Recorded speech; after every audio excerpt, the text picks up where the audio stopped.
Alright, so Bitcoin, bumalik ulit sa ascending triangle. So, bumalik siya sa resistance area around 95k.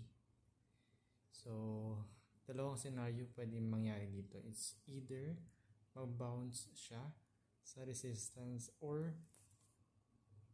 magtuloy-tuloy siyang bumaba hanggang 93,000. So, huwag naman sana na bumalik ulit kasi mahirapan ulit bumalik yung price into 96. Pero bullish case, mag-bounce siya dito around 96,600 or kung nasang price man siya ngayon, papuntang 100k. So most of the news na nababasa ko sa Twitter is good news naman. Institutions buying, positive feedbacks, and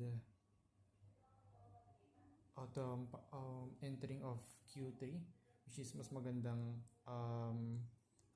months for Bitcoin. So sana yun ngayon mangyari, and let's check my futures trading.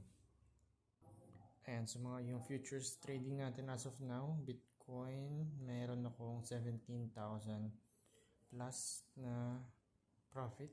So hindi ko pa siya kino-close. Siguro until the end of bull run na to. And pangalawa is Ethereum, naka-long ako na 2x as of now, negative siya ng 400, but it's okay.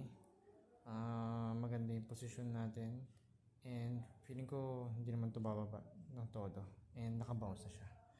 So yun lang, sana mag-positive na to, and sana maganda rin yung mga trades nyo, at sana nakapag-impact din kayo. So yun lang for today, peace out.